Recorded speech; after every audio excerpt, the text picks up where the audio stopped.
After 10 years of marriage, I had long grown accustomed to being alone. Going to the hospital alone, watching movies and eating alone, even the rear-end collision this afternoon. I handled it all by myself. Staring at the birthday cake on the table, I called him, but he hung up on me. Lior sent 2 words, working overtime. I lit the candle by myself, then blew it out. My phone lit up and a trending post popped up. Guess from the driver's expression whether the person in the passenger seat is a girlfriend or a wife. The top comment said, "Definitely a girlfriend." If it were his wife sitting there, his face would have been glued to the steering wheel long ago. I stared at the familiar profile and the hanging protective charm, unmoving for a long time. At 2 a.m., he pushed the door open and placed a necklace on the coffee table. Birthday gift. I looked at him calmly. Is she pretty? The phone screen still displayed that trending post. Lior explained, Eli is just a new intern. Don't overthink it. I stood up and stubbornly repeated, Is she pretty? He frowned. She's quite cute. I closed my eyes, a sharp pain piercing my chest as tears streamed down. He pulled me into his arms, a hint of amusement in his tone. All right, still jealous? An unfamiliar scent of perfume wafted into my nose, making me nauseous. I pushed him away.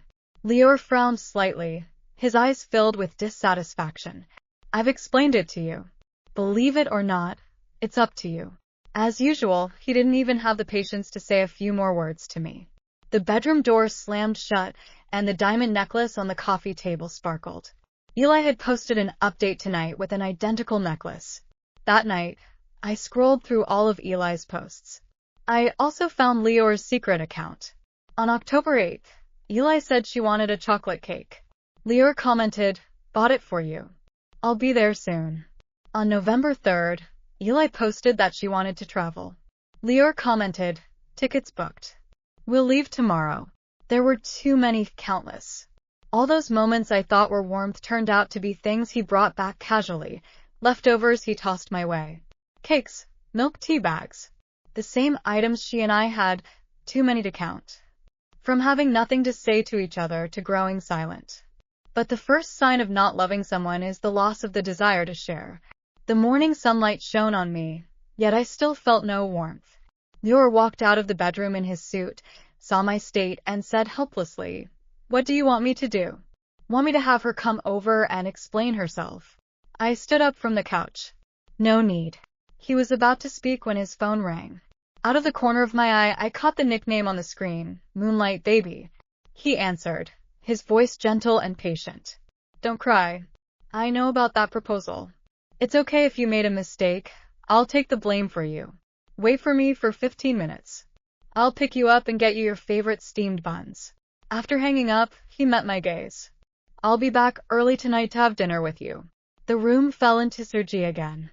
Like our marriage. Even if you threw a stone into it now, it wouldn't ripple. Before we got married, his note for me was wife, pinned at the top, marked as a special contact. After we got married, one day he said he was afraid of losing his phone and being scammed, so he unpinned it. And my note changed from wife to Miley.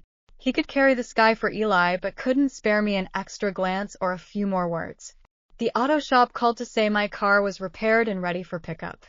I went to the bathroom and looked at the haggard woman in the mirror. Her eyes were dull, her fine lines prominent. This marriage felt like a hand gripping my throat, suffocating me. At the shop, I was signing papers when I overheard 2 young women chatting. Yesterday, a couple came to pick out a car. That guy was so generous, he ordered 2 on the spot. So envious. He even said, Since you like them, we'll take both. I didn't stop signing, but their next words made me freeze. That girl's name is Eli. She's a bit of a famous blogger. Lately, she's been posting about their relationship. Her boyfriend's surname is Pei. Driving on the road, bitterness spread through my entire body. Even my breathing hurt. Lior and I met when we were 15, got married at 25, and now I'm 35. We went from having nothing to achieving some success. I pulled over, parked, and sat on a bench in a park, watching the young couples playing in the distance. I couldn't help but sigh. Youth is wonderful. Love can be spoken so openly. My phone rang. Lior's voice came through. The insurance company called about renewal. They also said you were in an accident yesterday. A breeze blew, and my mind cleared. Yeah. His tone carried a hint of concern. Why didn't you tell me? I looked away. I can handle it myself. There was silence on the other end, followed by the beeping of a hung-up call. Once I thought he was my support, that no matter what happened, I could turn to him for help. One time during a storm, the power went out at home. Scared, I called him while he was on a business trip. He said, "Miley, how old are you? Can't you handle this yourself? It's so annoying when you always rely on me." After that, I never sought him out again. When I had sudden gastritis and was hospitalized, I was alone. When my mother passed away, I handled the funeral arrangements by myself. Even that thing at the beginning of the year, I didn't tell him. The door opened. I glanced at the time. It was only 8 p.m. In the past 2 years, Leor had never come home before 9 p.m. The longest stretch of time we went without speaking was 3 whole months. He took my hand proactively.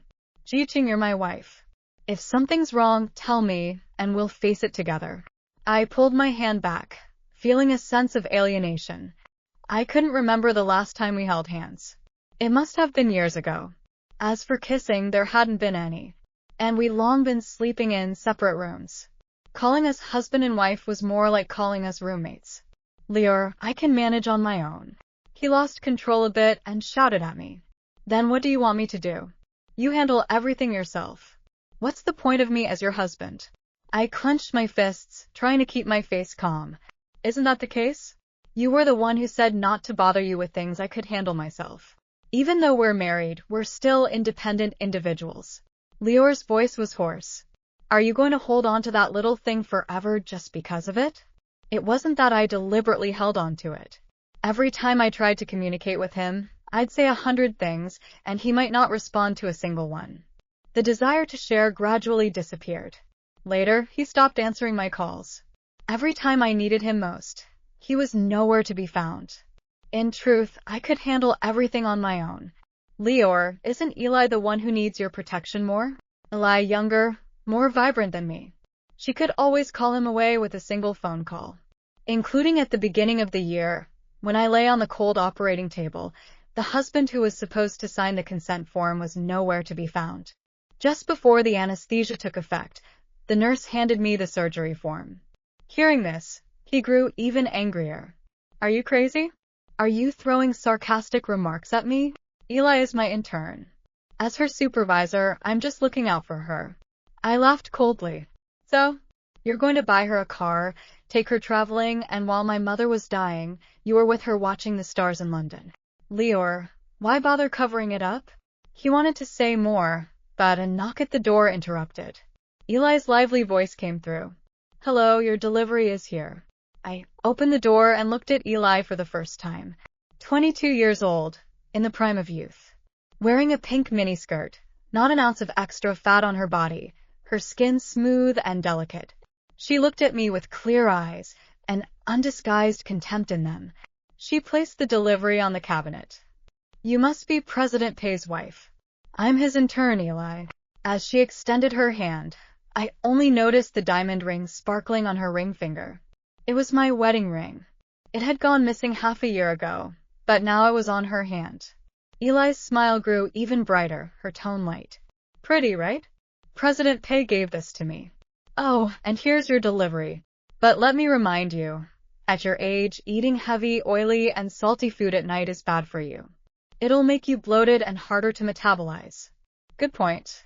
So, some things should just be thrown away." Eli's face fell, and 2 tears streamed down her cheeks. "Are you doing this on purpose? If you don't like me, I'll leave." Leor stepped in front of her protectively and scolded me. "What do you mean by that? Yeah, kindly brought you food, and you treat it like this." Eli sobbed. "President Pei, please don't fight." His tone was impatient. "It's just a delivery. Yaya is young and doesn't understand. Why are you picking on her? Throwing it away like that? You're so mean." Mean. I stayed with him in a basement, ate instant noodles with him. Now I'm 35 with crow's feet at the corners of my eyes, rough hands, and I've become a shadow behind him. Just because I threw away a delivery that came with humiliation. He calls me mean. My voice was calm. Lior, my ring looks good on her, doesn't it? Lior's eyes darted away, his throat bobbing. She found it. I was about to have her return it to you. I laughed sarcastically. Oh, really? She just happened to find my wedding ring in my jewelry box, and decided to wear it. Eli's expression shifted, and she quickly hid the ring behind her back. Yeah, take off the ring and give it back to her. Eli bit her lip and slowly removed the ring, but accidentally dropped it on the floor. I didn't bend down to pick it up.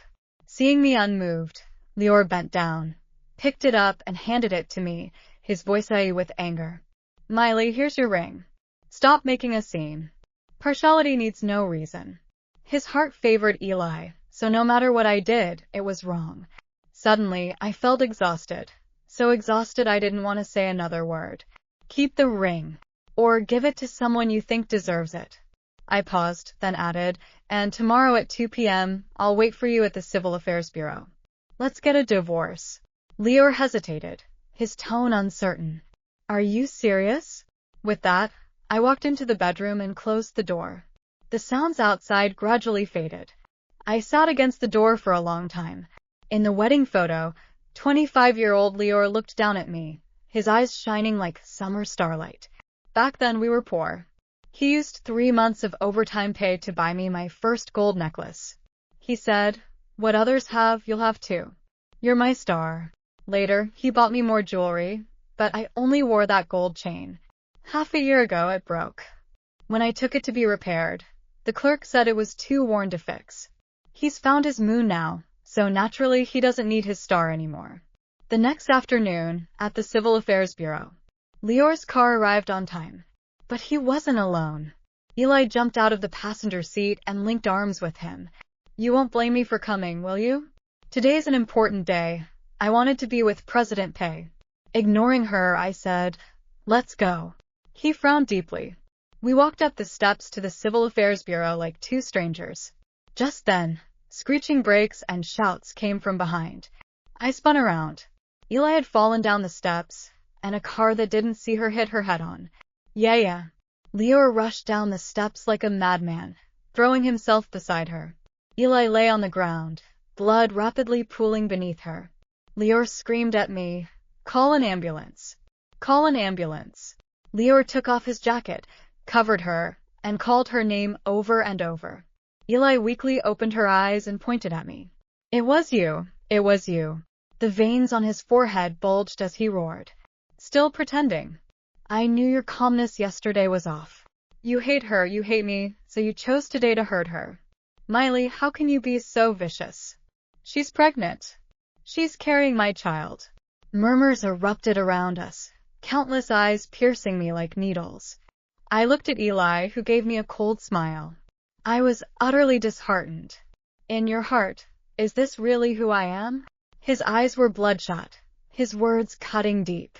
Otherwise? You threw her food away yesterday. Dare you say you don't hate her? You're a murderer. I pulled a folder from my bag because I had a follow-up appointment today. Under his furious, hate-filled gaze, I slammed the folder into his face. Papers flew out, scattering onto the ground.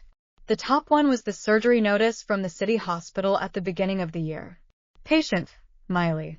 Surgery, breast tumor removal. Date, January 12th. Family signature, self. Lior's gaze froze. Tears overwhelmed me, and I laughed, shaking all over. A murderer? Aren't you? This year, I was diagnosed with a breast tumor. The doctor said malignancy couldn't be ruled out and I needed immediate surgery. I called you dozens of times. You didn't answer a single one. In the end, the nurse handed me the surgery form and asked, "Where's your family?" My voice became shrill and distorted. I said my husband was busy. The nurse looked at me with pity. In the end, I signed the consent form myself. I sent myself into the operating room. I lay there for 4 hours, and they removed a third of my left breast. See this? This is what your vicious wife endured while you were out on dates with her, taking the knife alone. Lior's face turned deathly pale, his lips trembling as he stared at the surgery notice and then at me. He murmured, "No, impossible." You never told me. I screamed. I did. I texted you. I said I was sick and needed you to come back. You said you were busy. I said I needed surgery. You transferred 5,000 yuan and told me to handle it myself. Lior's arms around Eli loosened slightly. I crouched down and picked up another paper. Post-operative pathology report. Benign. I threw it in his face. See this? Benign. I didn't die. Disappointed. Wishing I'd died right on the operating table, saving you the trouble of dealing with me while you frolic with your new love? The wail of an ambulance grew closer. Medical staff ran over with a stretcher, carefully lifting Eli onto it. The blood beneath her stung Lior's eyes, and he instinctively wanted to follow. I called out to him, Lior. He turned back, his eyes panicked.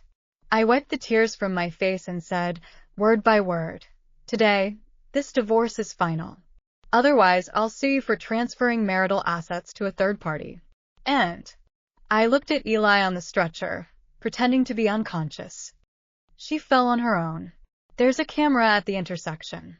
If you want to protect her, go ahead. But from now on, Miley and you are done. The autumn wind swept up the papers on the ground, like paper money mourning the dead. His voice was hoarse. Qixi, the person who once illuminated my youth had long died. Let's go through with it. I insisted, and Lior followed behind me. When we entered, the staff's murmurs departure. They had undoubtedly witnessed the scene outside. The process was quick. With the divorce certificate in hand, stepping out of the Civil Affairs Bureau, a breeze blew past. The version of me that was anxious and suffering in this marriage was finally over. Lior grabbed my hand. Qixi, I'm sorry. I shook off his arm. Don't bother me. I'm sorry was the phrase I heard most often later on. From sincere at first to Fuyan later. As if saying I'm sorry meant that no matter what he'd done, I had to forgive him. But now, I truly had enough. Back home, I packed my belongings. I remembered seeing this commercial apartment for the first time, dreaming of starting a new life here. Lior stood beside me, smiling as he listened to me describe the Zhongshou style. As I took down the last piece of clothing, a report fell out. Opening it, I saw the abortion consent form from 2 years ago. He was the one who killed that child. The date was Qixi. He had just returned from a business trip, and I wanted to share the news with him. After all, we'd been married for years without a child. Back then, I naively thought this child might change the course of our Pingdan marriage. But I didn't get the joy I'd hoped for. Why now, were his first words. I felt like I'd been doused with ice water. He rubbed his temples, his tomborongchuri. I'm busy lately. I don't have the energy to take care of a pregnant woman. Get rid of it. We'll try again when things settle down. But he cut me off without even looking at my instantly pale face. No buts. I'll go with you to the hospital tomorrow. We can have another child later. The next day, he signed the abortion consent form, his strokes neat and decisive, without a moment's hesitation. I lay on the operating table, feeling the cold instruments churn inside me. As the anesthesia wore off, I heard Lior's voice. He was sending gifts to Eli, his tone gentle. All right, I won't let you lose today's PK. I didn't hear the rest. When I woke up, the nurse told me, your husband had an urgent matter to attend to. He said to rest well. I finished my 4 alone, the cramping pain in my uterus coming in waves. It wasn't just physical pain. It was the feeling of something Zhongyao being uprooted, bloody and raw. I went home alone, lying in bed, cold sweat soaking my clothes. He came back at night with some takeout, casually saying, you must be hungry. Eat something. From start to finish, he never asked if I was in pain or noticed my pale face. As if I hadn't lost a child but had a minor cold. It wasn't until a few days ago that I found out he'd spent that day with Eli at a Wangkong restaurant. He'd already moved on long ago.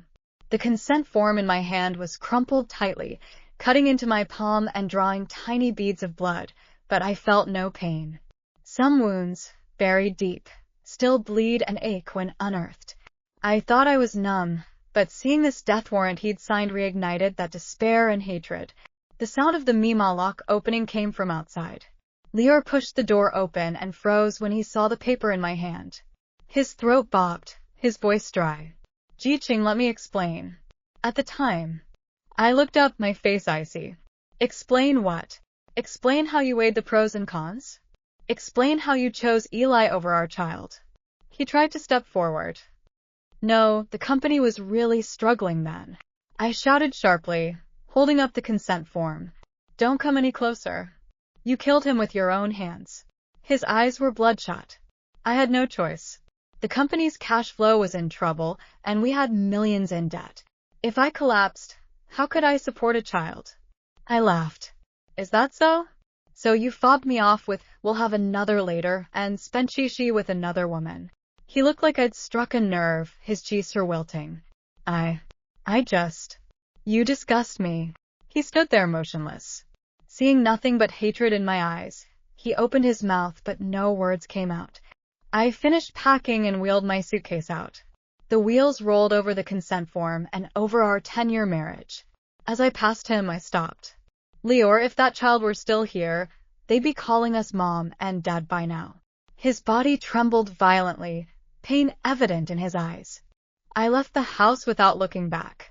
I went back to our old place, a small, rundown apartment on the outskirts. It was the first property we'd saved up for together. Only 40 square meters, but it held all our sweet memories. Lying in bed, I drifted off to sleep.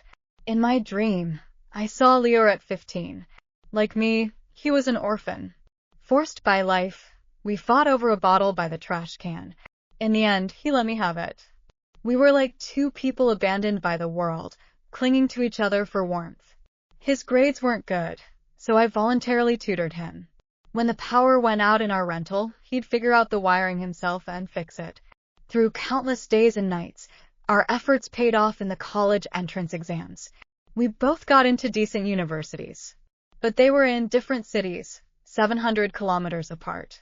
Before we parted, he held me tightly and left a kiss on my lips.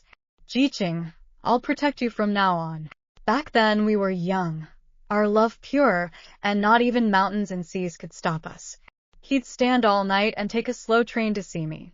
That year, strawberry cakes became popular. Watching other couples, I casually mentioned it during a break from work. That night after work, I saw him, travel-worn, holding a strawberry cake. He was wearing his work clothes but smiling at me. He said, "What others have, you'll have too." We endured 4 years of ED, graduated, and eventually reunited in the same city. Work, marriage, it all followed naturally. But how did it end like this? Waking up in the morning, my pillow was slightly damp. Over the next few days, Lior's compensation came through. He'd transferred 85% of his assets to me. One day, as I was scouting a location for a shop, I ran into Eli. She looked haggard, her eyes filled with undisguised hatred. "Miley, I was so close to winning. You ruined my perfect life." I smiled mockingly. "For you, is being a mistress a perfect life?" Eli's face twisted instantly. "What's so great about you? The one who isn't loved is the third party. Lior was tired of you long ago. You're the one clinging on." Passers-by turned to stare. I looked at her. "Oh, really? Then why, after your miscarriage, didn't he care about you and instead gave most of his assets to me, the one he's tired of?" That struck a nerve. She clutched her lower abdomen, her face ugly. That carefully planned car accident of hers was meant to drive a wedge between me and Lior, but it backfired. He pities you. He pities you for being old and alone. His heart belongs to me now. I looked at this girl, her face twisted, and found it crucial. Does she think snatching a man means winning the world? Or does she think youth and so-called love are her weapons? My voice was calm and flat. "Eli, you're 22. You think 35 is old, don't you?" She snorted, "Moron." Looking into the distance, I spoke slowly. "I was 22 once too. Back then, Lior worked construction to save up and buy me gifts. Even with his hands cracked and bleeding, he'd smile and say it was nothing." Eli's expression stiffened, but she forced herself to hold her ground. "So what? He loves me now." I looked at her. "You? The care he shows you now. I taught him that. What does he love about you? Your youth? Your obedience? Or that you're a mistress who got pregnant to force his hand? And now that he knows your true colors, he won't answer your calls. Eli's pupils contracted, her fingers gripping her bag strap tightly. I saw through your little games long ago. I didn't say anything before because I still had illusions about Lior. Now, I think leaving him to you is fine. Eli was stunned, not understanding. I pulled out my phone and held it up to her. Look at this. The fruits of his years of hard work. They're all in my hands now. What did you get? A man who cheated, divorced, lost his assets and reputation, and your pathetic clinging. Is that the pride of being a mistress? Eli, you can recycle the trash I threw away. She was truly provoked, pointing at me and shrieking. Miley, don't get cocky. I'll live a better life with him. You'll regret this. I looked at her and chuckled softly. Then I wish you two the best, locked together forever and never bothering anyone else. With that, ignoring her livid face, I walked away. My shop opened quickly and business was good. I'd left my past life behind. At home, there was no more long waiting. No more staring at my phone hoping for an uncertain reply. Half a month later, Eli went live to pressure him into marriage. Lior refused, and the two had a huge fight. The news that Eli was a mistress trended. Netizens who once envied her love story now flooded her comments with insults. That night, as I left my shop, I saw Lior standing not far away. He was wearing the couple outfit he and I had bought years ago. Qixi, can we talk? I looked at him coldly. There's nothing left to say between us. Lior blocked my way, his expression pained. I've cut ties with Eli. What happened that day was all her doing. I'm sorry for everything before. I'll do anything to make it up to you. Just forgive me. I stepped back, putting distance between us. Lior, I don't recycle trash. If I'd cheated and fallen for another man, would you forgive me? Or do you think the neglect I suffered over the years can be smoothed over? Lior laughed bitterly. He'd once thought a fleeting attraction could be controlled. But Eli's appearance, during that ping-dong period, gave him a new thrill. He fell deeper and deeper, only waking up now, as if he had to go through this to remember the buried memories, the path they'd walked together. Qixi, I know I was wrong. Really, these past days I can't sleep at night. Every time I close my eyes, I see our past. And that abortion consent form. He ran his hands through his hair in frustration. What have I done to you all these years? The cold wind blew, carrying the chill of early winter. I pulled my coat tighter, feeling only Mamu calm. Are you done? I'm going home. He stepped forward urgently, trying to grab me, but stopped when he met my icy gaze, his hand dropping limply. I know you hate me. You should. I'm not asking for immediate forgiveness. Just give me a chance. Let me make it up to you from now on. I almost laughed. Make it up? How? By leaving when I had surgery? By going on dates when I had a miscarriage? Or by warming up those countless nights I waited for you, my heart growing colder over the past 10 years? His face was ashen, his lips moving but no words coming out. See? You can't. I shook my head gently. Some things once broken stay broken. Like that shirt you're wearing. I pointed at his ridiculous couple shirt. It's outdated, shrunk, faded. Wearing it now only makes you look out of place. He looked down at the shirt, his shoulders slumping. This was something we'd picked out together during our passionate love, something he said he'd wear forever. I've seen through Eli's schemes now. Only now do I realize you're the one who truly treated me well. I raised an eyebrow and smiled coldly. So you've woken up because Eli turned out to be trouble. Because the novelty and thrill became a hassle? Because you regret giving me most of your assets? His eyes were red. No, Qixi, I love you. We got through the hardest times together. Back then, we only had each other for warmth. We were each other's only family. Have you forgotten all that? I looked at him and said, word by word, clearly, I haven't forgotten. Precisely because I haven't, I know we can never go back. Lior, you were too confident, thinking I saw you as my only support. You hurt me over and over, and now you say you regret it. But the Miley who trusted you unconditionally, who saw you as her whole world, she died long ago. He looked like all the strength had been drained from him. He stumbled and leaned against the cold wall nearby. He murmured, his voice light as if carried away by the wind. So there's really no chance at all? I answered without hesitation. No. I understand. Qixi, take care. He turned and slowly walked into the night. As he turned, I turned too, heading home. I used to think love could overcome everything. Spend too long together, and things do grow stale. The same porridge every day, work and home, the same routine. But that's no excuse for betrayal. At the end of the day, it's just not loving anymore. If you find things dull, you should create something new. Eli came looking for Lior again later. Not because she still had illusions about him, but because Lior had demanded all the gifts he'd given her back. The lawyer made it clear, marital assets used during an affair could be reclaimed. After all her scheming, Eli ended up with nothing. She went to Lior's company every day to cause scenes. Deals he'd closed fell through.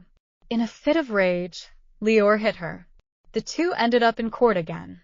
It ended with Lior paying Eli some money. Eli took the money and disappeared from the city. Her online account stopped updating. Her reputation was ruined, her future bleak. 3 years later, my new shop opened again. A young couple walked in.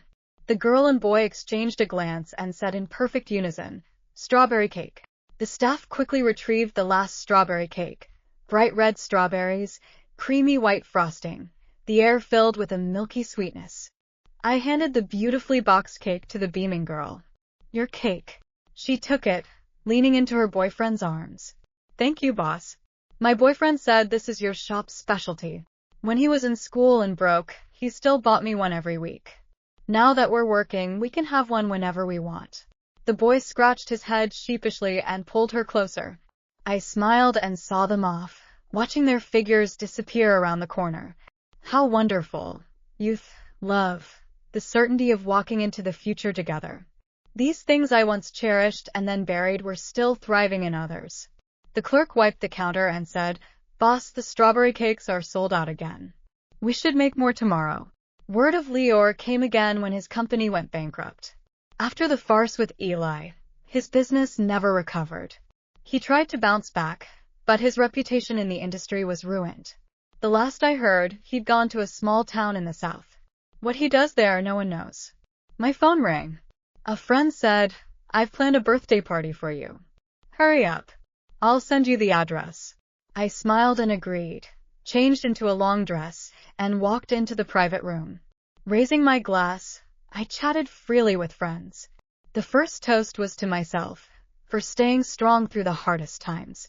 The second toast was to myself, for leaving a rotten marriage and starting a new life.